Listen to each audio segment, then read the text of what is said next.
Truck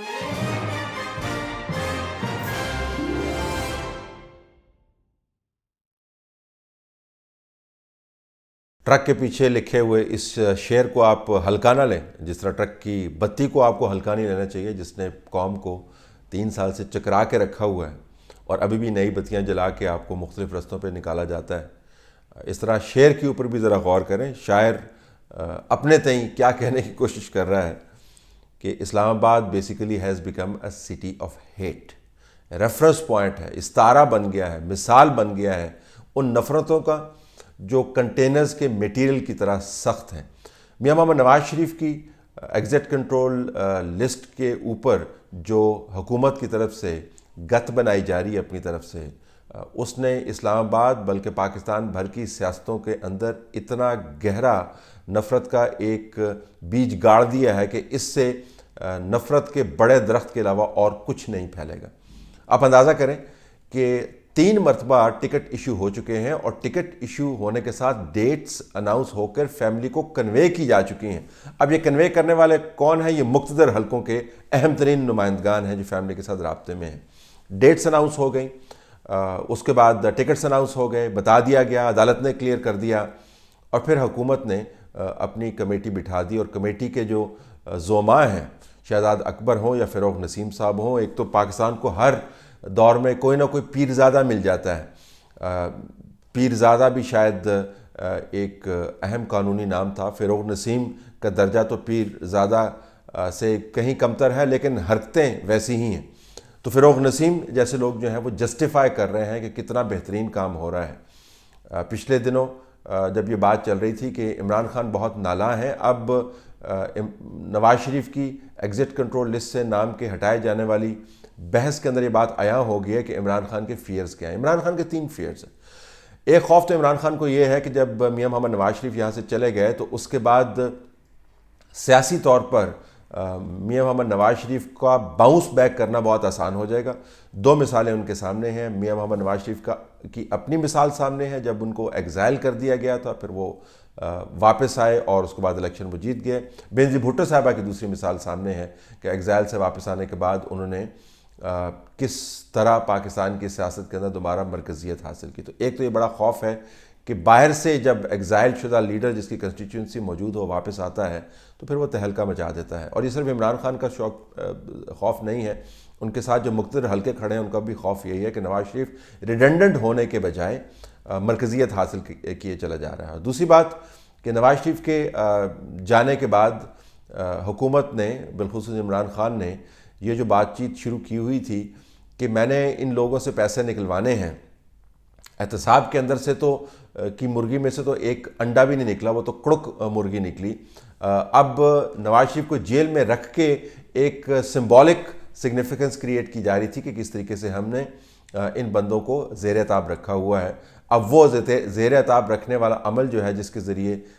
سیاسی طور پر اپنے ورکرز کو تھوڑی سی ری ایشورنس دی جاتی تھی، وہ بھی ختم ہو جائے گا۔ اور تیسری بات یہ کہ میاں محمد نواز شریف کے جانے کے بعد یہ بہت بڑی جو متھ بنائی ہوئی تھی، یہ لیجنڈ کریٹ کیا ہوا تھا کہ ان کے بچوں کو بھی ہم واپس لائیں گے اور اسحاق ڈار کو بھی واپس لائیں گے اور ان سے ہم نے بلینز آف ڈالرز نکلوانے ہیں،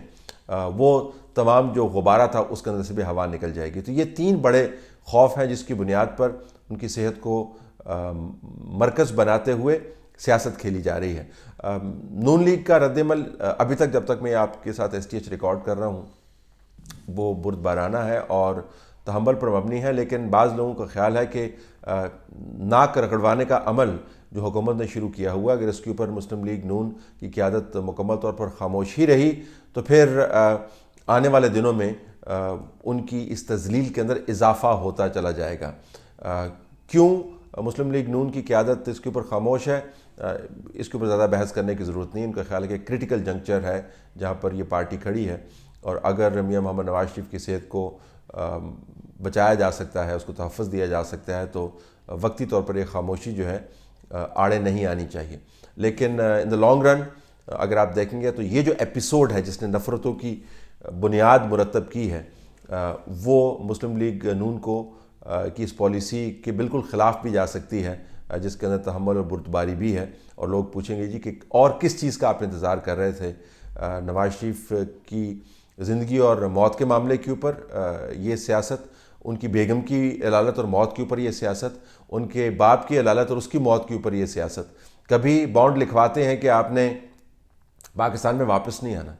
کبھی بانڈ یہ لکھواتے ہیں کہ آپ نے پاکستان میں واپس آنا ہے. تو یہ کیا بانڈ والی پالیسی ہے جس کو ہم ہر مرتبہ ایکسیپٹ کرتے ہیں؟ تو مسلم لیگ نون کے لیے بہت بڑا چیلنج ہوگا. لیکن سب سے بڑا چیلنج یہ ہے کہ پاکستان کی جو مستقبل کی سیاست ہے اس کے اندر اتنی گہری کھائیاں اب کھود دی گئی ہیں کہ ہر کوئی اس گڑھے کے اندر گرے گا. جن کا خیال تھا کہ ہم یہ پولیٹیکل انجینئرنگ کر کے اپنا جو ہے اپنی پگ اونچی رکھیں گے اور اپنا اثر و رسوخ قائم کریں گے، انہوں نے ملک کی ایسی کی تیسی کر کے رکھ دی ہے. اتنے گہرے کھڈے اور کھائیاں کھود دیے گئے ہیں. جب آپ لیڈران کے ساتھ یہ کرتے ہیں، جب آپ ان کی صحت کے ساتھ کھیلتے ہیں، آپ ان کو موت و زیست کی کیفیت میں مبتلا رکھتے ہیں اور ان سے بانڈ اور شورٹیز اور ان کے بچوں کو واپس لانے کی ترکیبیں نکالنے کی کوشش کرتے ہیں، تو آپ کا کیا خیال ہے کہ آنے والے دنوں میں جب ان لوگوں کا بس چلے گا تو یہ آپ کو سپیئر کر دیں گے؟ یہ سپیئر نہیں ہوں گے. ایک نفرت کی بنیاد رکھ دی گئی ہے بدقسمتی سے اسلام آباد کی سیاست میں، جس کا آپ کو آنے والے دنوں میں نتیجہ بھگتنا پڑے گا، اور ملک کی اکانومی بری طریقے سے اس کا نتیجہ بھگت بھی رہی ہے. چلتے چلتے میں مولانا فضل الرحمان کے اوپر بھی ذکر کر دوں. مولانا صاحب نے ابھی تک تو میڈیا کے اندر کافی مرکزیت رکھی ہے اور ریزوننس بھی کریٹ کی ہے، لیکن انکریزنگلی انگلیاں اٹھائی جا رہی ہیں کہ مولانا فضل الرحمان کے مارچ کا فائدہ ابھی تک صرف دو ہی طبقوں کو ہوا ہے. ایک تو تاجران کو ہوا ہے، جن سے حکومت نے جلدی سے مذاکرات کر کے ان کی ہڑتال کو ختم کیا کہ کہیں مولانا فضل الرحمان کو جوائن نہ کر لیں، اور دوسرا یہ کہ جنرل قمر باجوہ کے ایکسٹینشن والے عہدے کے اوپر حکومت نے جلدی سے سائن کر دیا ہے اس دباؤ کے تحت کہ مولانا فضل الرحمان کہیں ہلہ شیری نہ کر دیں اور ہلہ نہ بول دیں پارلیمنٹ کے اوپر. تو ابھی تک تو صرف دو ہی فائدے نظر آئے ہیں اور دونوں فائدوں کا تعلق سیاسی طور پر نظر نہیں آتا. فضل الرحمان صاحب یہاں پر بیٹھ کے کیا کر رہے ہیں، وہ یہاں سے آگے کدھر جانا چاہتے ہیں، اور وہ اگلے 2 ہفتے قومی بحث کو ایک خاص نقطے پر مرکوز رکھنا چاہتے ہیں، یعنی ان کا اپنا دھرنا کسی اور بڑے معاملے کے اوپر، چیف کی ایکسٹینشن ہو، کشمیر کا معاملہ ہو، افغانستان کا معاملہ ہو، معیشت کا معاملہ ہو، اس سے نظریں ہٹوائی رکھنا چاہتے ہیں. اس کے اوپر اب سوال اٹھنے شروع ہو گئے ہیں، کیونکہ مولانا کو شاید یہ علم ہونا چاہیے کہ جو حق اور سچ ہے اس کی بات کہے بغیر بھی لوگوں کے سامنے آ جاتی ہے. ایک خاص حد تک لوگ دھرنے کے معاملات کو اور نعروں کے اوپر گزارا کرتے ہیں، اس کے بعد وہ سوال اٹھانا شروع ہو جاتے ہیں کہ مولانا صاحب آپ اصل میں سیاست کر کس کی رہے ہیں؟